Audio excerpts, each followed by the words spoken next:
How's it going, folks? Voodoo Stache here. We are taking a look today at how to make your toes work the way they're supposed to.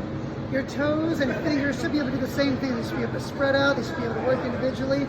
But we oftentimes spend so much time in shoes that the muscles in between those toes that are supposed to open them up and bring them back together get really weak.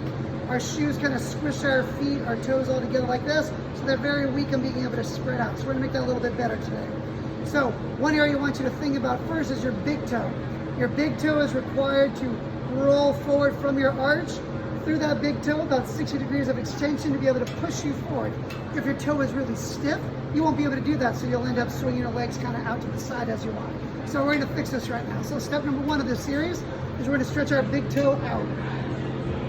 So I'm going to come up here to a pole, somewhere where I can get this big toe up against something, let my little toes fall down, and I'm pushing forward, trying to get a big stretch underneath that toe there. I'm going to feel that line going from underneath the big toe and up over here through the arch. We're going to hold there for approximately a minute. And we would do that on both sides. After you've done that, we're going to go from here. We're thinking about engaging those feet. So I'm going to spread those toes out nice and wide. And one thing to do, just kind of warm them up a little bit, is trying to pick them up one at a time. Big toe, second toe, third toe, fourth toe, fifth toe, and then trying to put them down in the other order all the way back down. Let's just kind of play around with them. So here comes the work. We're going to take these toes, we're going to press them through the floor. As you're pressing, your balls of your feet and your heel and all your toes are all going to be pushing the floor.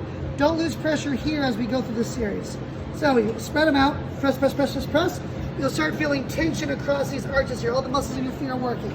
While pressing down that same amount of pressure or tension, you will slowly try to keep those four down and try to raise your big toes up. Think about your big toes going straight ahead, not letting your big toes go off to the side. This happens from our shoes squishing our toes all the time. You want to try to make a straight line from your big toe, your arch, all the way to the inside of your heel. You're going to hold there for about 10 seconds. Pressure through here, pressure through there. Then you'll relax. Then you'll do that same thing again where you're pressing through. Big toes are going to stay on the ground. You're going to reach those little toes across the room, not letting them tip over. All the balls of the feet still pushing the floor. Spread those guys, reach those guys out, and try to spread them. You're holding there for about 10 seconds.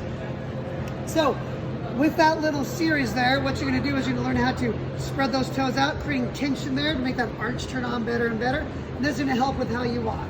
So, the more you practice this stuff, the better your feet will respond to things that they come across as you walk, and the more time you should be sitting barefoot so you can actually make these things better. So, try that out as often as you can. Let me know how it goes.